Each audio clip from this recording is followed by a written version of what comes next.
I'm Cash the composer, and I wrote a musical over the course of 10 years about the summer of 1816 at the Villa Diodati when Mary Shelley composed Frankenstein. And the impetus for the composition of Frankenstein was famously Lord Byron actually challenging the group of people that were at the Villa Diodati with him to compose their own ghost stories because, you know, Lord Byron, as much of a jerk as he was, he had some good ideas. And so, of course, the first song that I wrote for this show is called Fantasmagoriana because that's the name of the book of ghost stories that they read that inspired this challenge. And I knew that this song had to be the core, the emotional center of the show, where Byron invites everybody to write their own stories. Let's see if my audio on this computer works. There we go. All right, so this is written to be a fifth lower than I'm gonna sing it because I'm not a dude. We are not here alone. Why we're all here, I could not even tell you.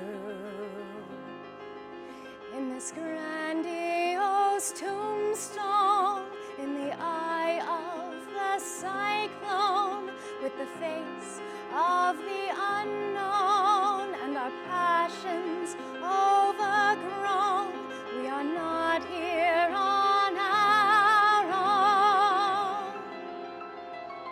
Do you believe in ghosts?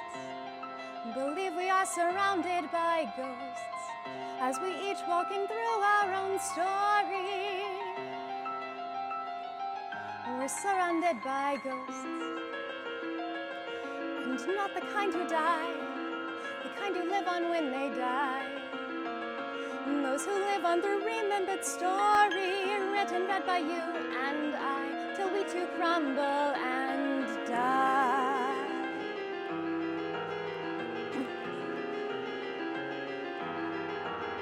Tonight we all must write 1, 2, and not look for answers, for reasons, for why.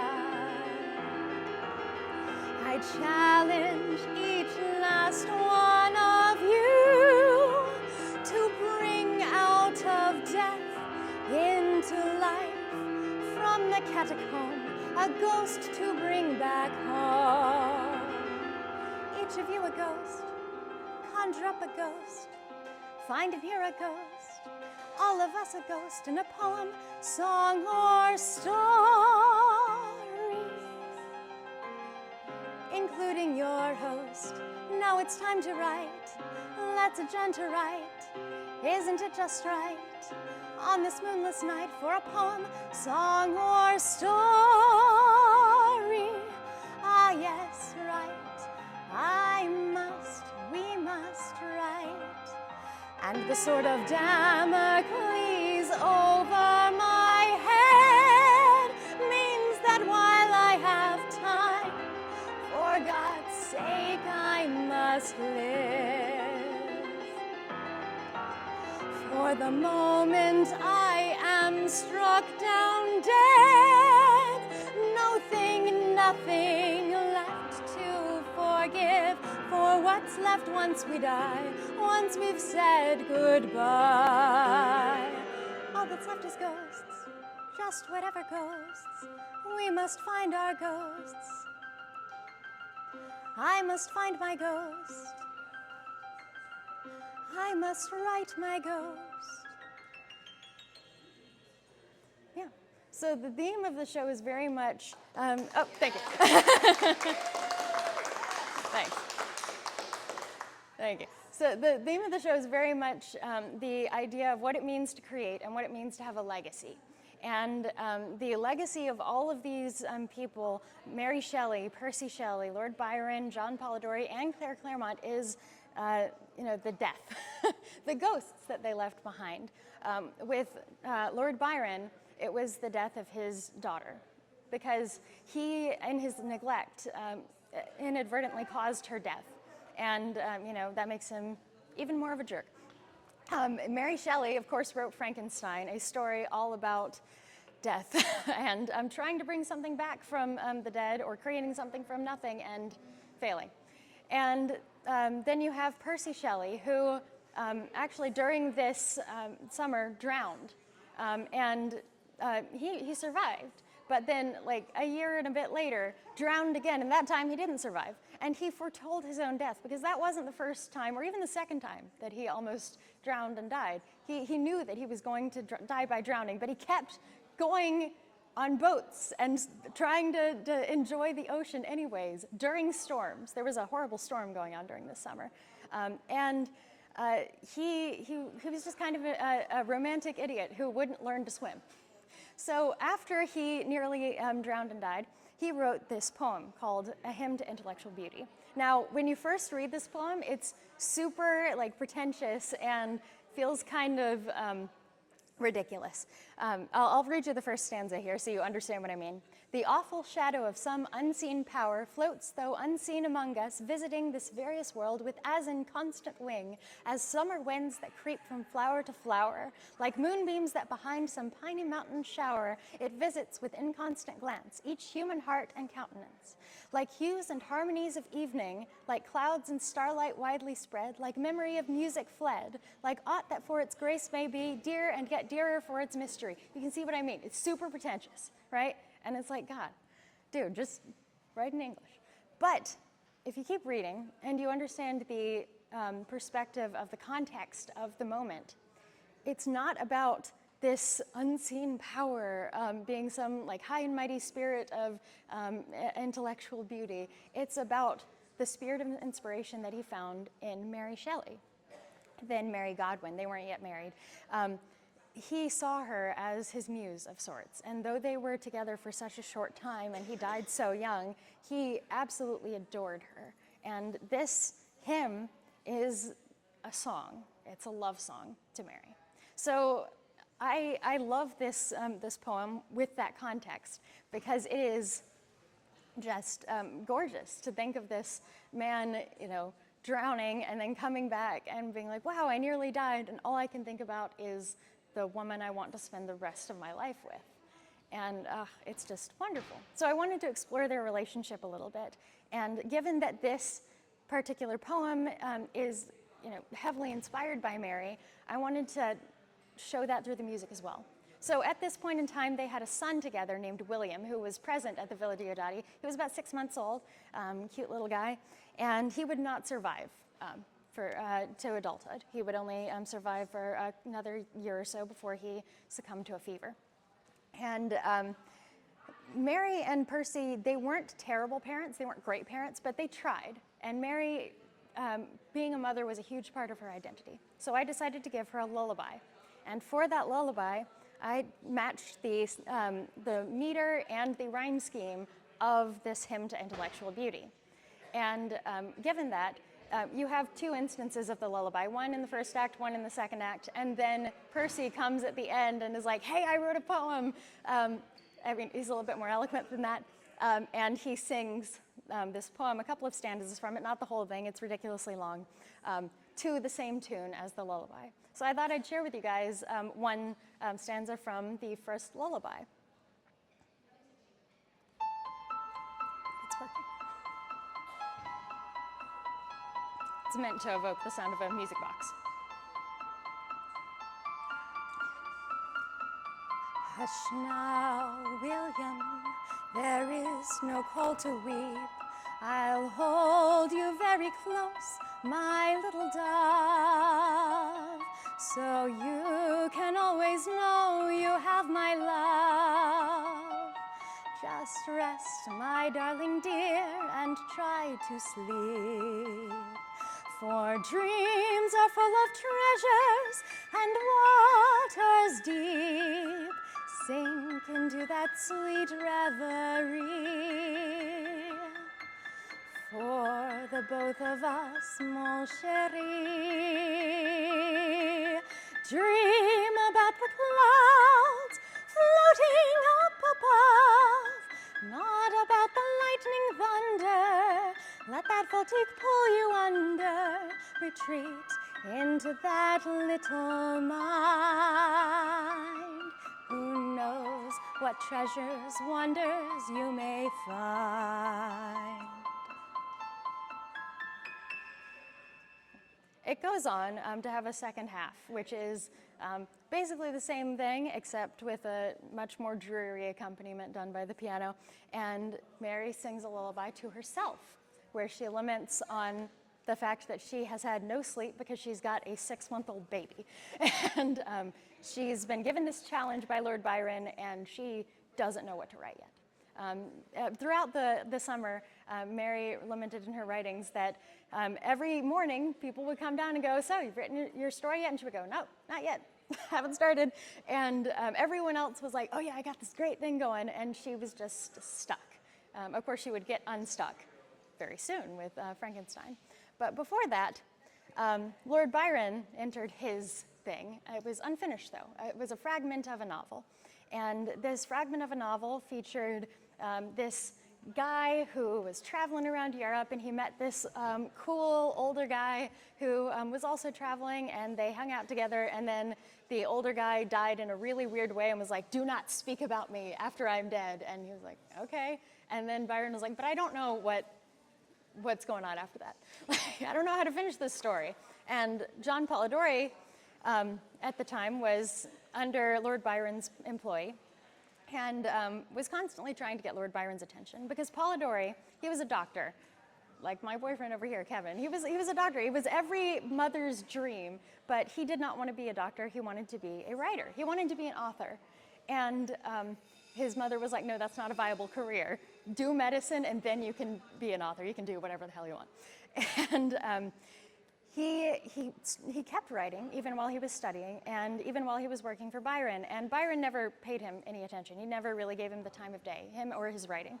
So at a certain point, Polidori reached his breaking point and was like, "You know what? I've had enough. Either you give me your attention and you look at my writing, or I'm leaving." And Byron was like, "Fine, you're fired. Goodbye." And Polidori, at some point in there, took that fragment of a novel and went, "That older guy who's evil? Yes, that's you, Byron." And he wrote The Vampire, which was the precursor to not only Dracula, but Carmilla, the story that people are like, "Oh, this is the first modern vampire story." No, it was Polidori. And unfortunately, soon after, Polidori killed himself. Suicide is just a terrible thing, especially when it takes such a bright young person out of this world so young. He was only, I believe, like 25 or so. He was a kid still. He's younger than me, and I'm still a kid, basically.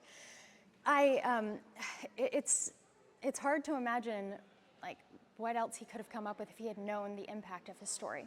But the worst part of it all is perhaps that Byron was credited for The Vampire for the longest time. It took until very recently for people to start realizing, "Oh, hey, who's this Polidori guy?" And even though we now know it's John that wrote The Vampire, his name is pretty much erased from most studies, most history books, most conversations about vampires, because people just don't care about him. So I'm going to give you guys 2 songs from Polidori, because he deserves a little bit more attention.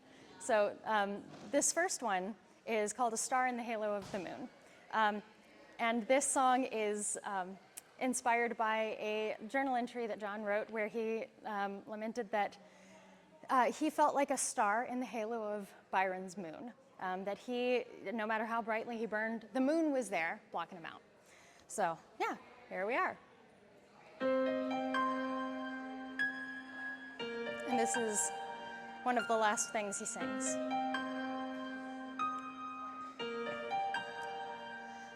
The night falls, I'm invisible. The sun sets, I'm invisible. The story goes on, but I'm still in the dark. The morning stars, I'm invisible. The sun rises, I'm invisible. And you're dawn one, but yet I'm still in the dark. A star in the halo of the moon, burning but drowned in the darkness, dying before your light reaches anyone. I write a book, I'm invisible. Ask him to look. I'm invisible. You look at her like she's the world, and I'm still in the dark. Just look at me here in the dark. Please look at me here in the dark. A star in the halo of the moon, burning but drowned in the darkness, dying before your light reaches anyone. And then there's her.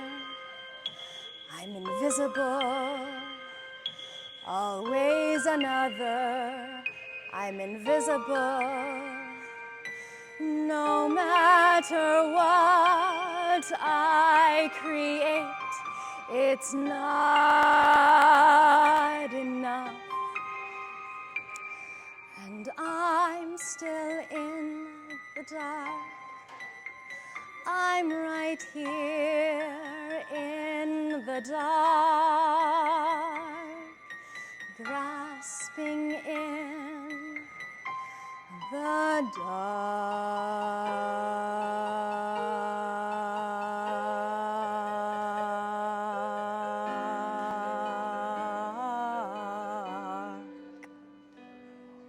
Yeah. So this was written to be literally 2 octaves lower than that because I want Polidori to be a bass because he gives that vibe. So I had a workshop of this where I had a bunch of singers work through it and a director sitting there, you know, kind of figuring out what worked and what didn't work. And after this song, he turned to me and he said, listen, this is really depressing and you don't want the audience to go shoot themselves as soon as they leave the theater. You want them to be pensive and feeling a little down, but you don't want them to feel absolutely morose and in the papers the following morning. So I was like, well, then what do you suggest? And he says, you need a bright number to balance that out. And I was like, you want me to make Polidori happy. How do I do that? And he was like, I don't know, you figure it out. So I drove to Whole Foods the next day. And as I was driving to Whole Foods, I was like, okay, what if in the first act, he is asking Byron to read his work and he's still full of hope. So I pulled out my tape recorder and I sang through a major version of that previous song. I just took the thing and I put it in a major key, made it faster, and invented words on the spot, and I literally did not change any of it. I just added a piano part because it ended up working. Thank you, Whole Foods, I guess. But yeah, so again, this is like supposed to be 2 octaves lower because I'm not a bass. I'm a soprano, and this is already low, even though I've moved it up so much. Morning, morning, it's a beautiful morning, wouldn't you say so? The sky clear, the sun high, the day's just begun. My mind clear, spirits high, the tale's to be spun. Last night, so much happened last night, wouldn't you say so? Such a font of inspiration, rare in ingenuity, then a night of creation, dedication, perspiration. I saw an opportunity. This beautiful morning, perhaps it's time to read something new, something written just for you, unrefined, that I wrote with you in mind. Perhaps take just one quick look. It's my first, my best, my book. Perhaps turn your face to me, just this once, perhaps to see. Perhaps you can read my story, just this once for me.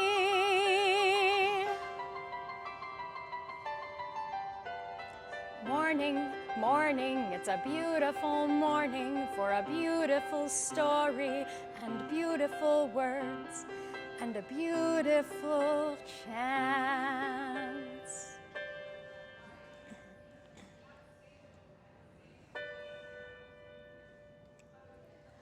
I've asked you before, I'll ask you again. It's why I took the job, sir. It's why I'm your friend. And I won't hear no, I won't go away. For the sweat on my brow, I won't let it go. I won't let you say. And then Byron over here goes, not right now. Because he's a jerk. Morning, morning. It's a beautiful morning. Wouldn't you say so?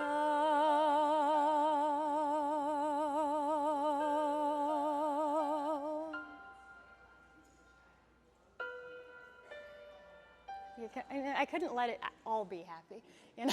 I can't let him have too much hope. Yeah, so I showed this to the director, and he was like, "This is the first actually musical theater song you've written for the whole show. You do realize that?" Because it has those like Disney vibes. You know. At least that's how I like to put it. All right, so I like to think of that as kind of a reverse reprise, since the later one was written first and the first one was written second. But everyone who's heard them has taken a minute to go, oh yes, I guess they are very similar. I love Stephen Sondheim, and he did this a lot, where he would write a song that's meant to be a reprise of an earlier song or a later song, and it's completely unrecognizable from that other version, or nearly so.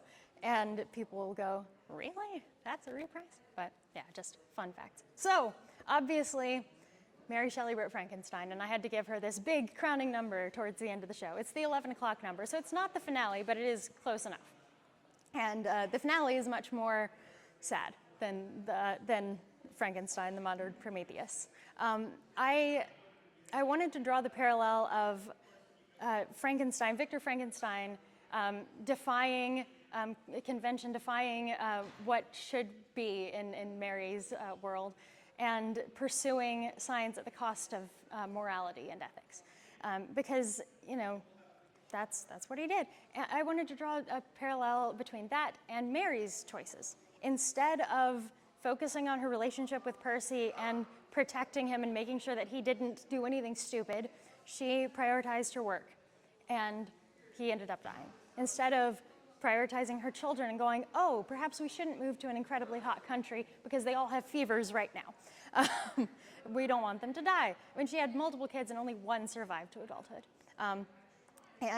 She neglected her kids in order to pursue her work. She was a very loving mother, a very loving partner, but she put that all second. And as a result, everyone around her died. She didn't maintain that relationship that she should have maintained with her niece, Claire Claremont's daughter, or with Claire, because she was so devastated when Percy died, leading to Claire saying, all right, Byron, you can watch Allegra, their daughter, and Allegra died, and Claire was devastated for the rest of her life. She never healed from that, because who would?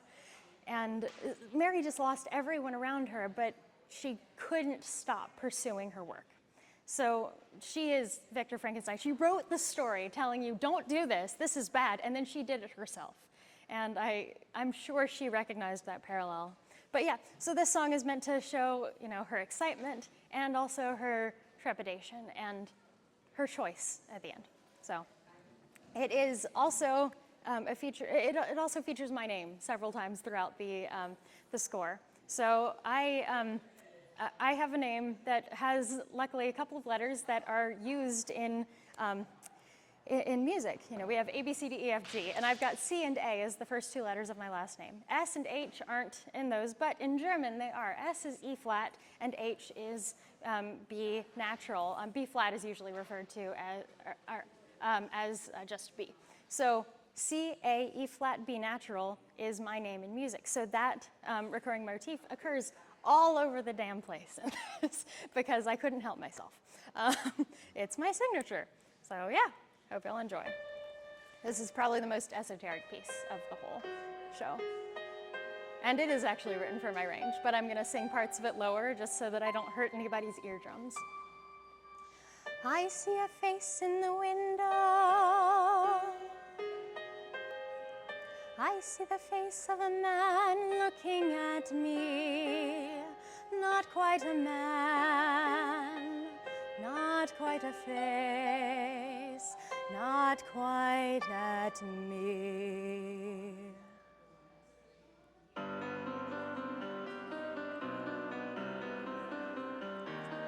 A modern Prometheus,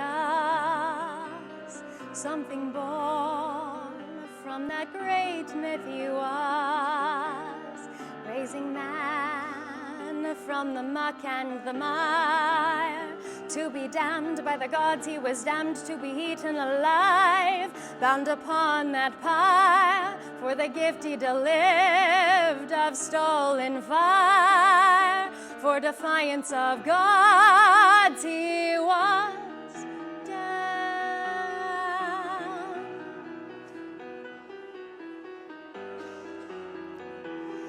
A modern Prometheus, something bold, something new for Pythias. There's a man who aspires to be in the image of God, doomed to behold his creation flawed, that accursed Prometheus.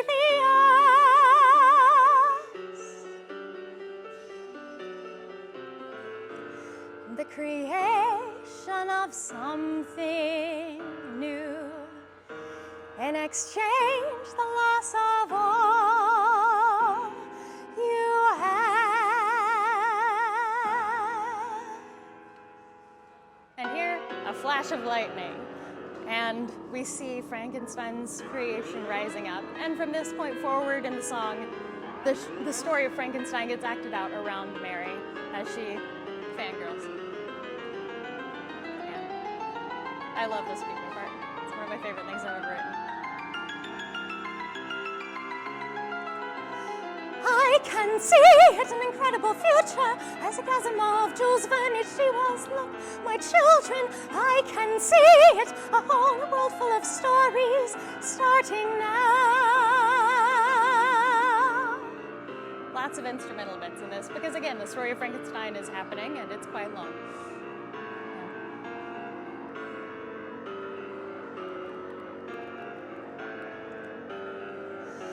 The world is changing and I am changing. It's a strange thing, this rearranging, but I can see it.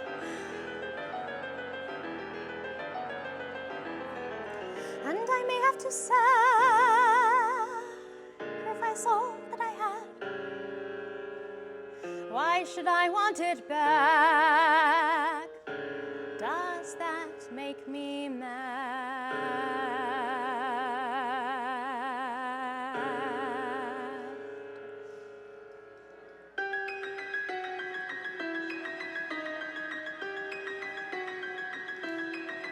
Clearly I hate pianists, right?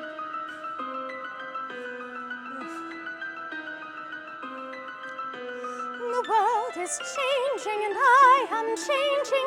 Watch my words are creating. And if you listen closely, you'll hear the DAC array, because had to do it.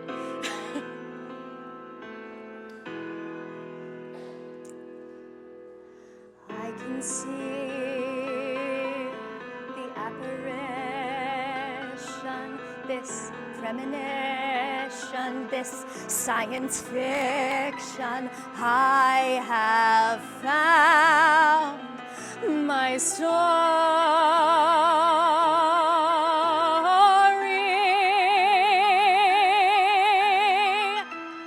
Yeah. See, I love this song. Yeah. So This and Fantasmagoriana are my two favorite songs that I've ever written. They're just perfectly finished. Very rare that I actually like a song that I wrote.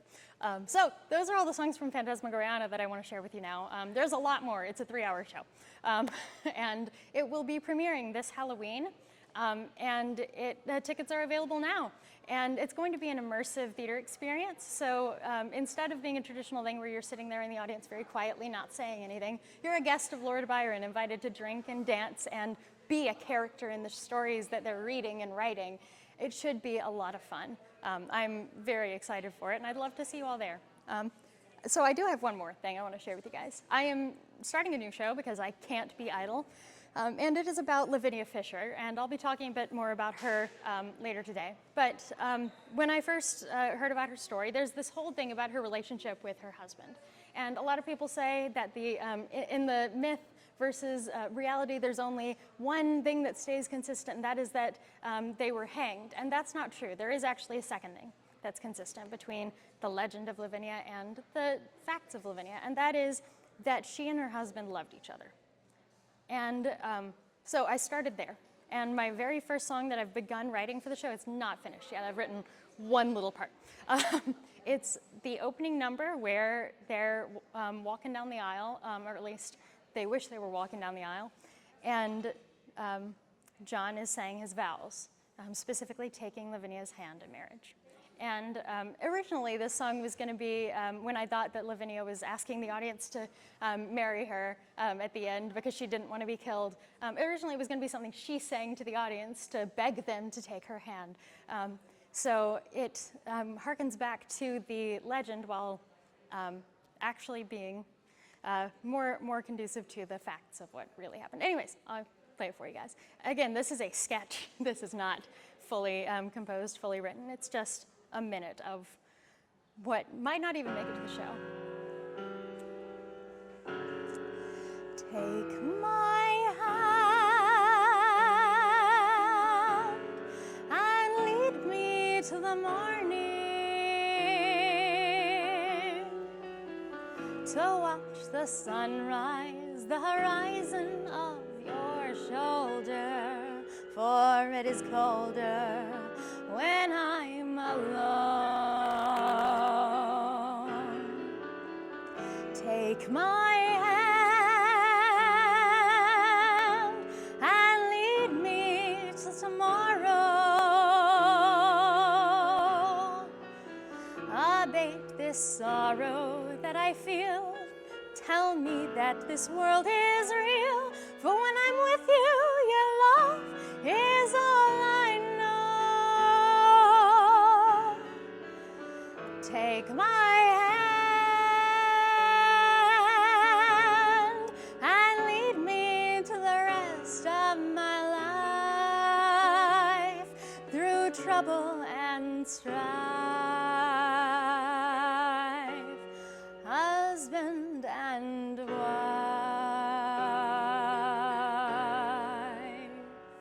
Yeah, that's it. Hope y'all like that. That was a little sneak peek as to what's to come in that. The Fantasmagoriana is very much inspired by Rachmaninoff, and mostly Rachmaninoff.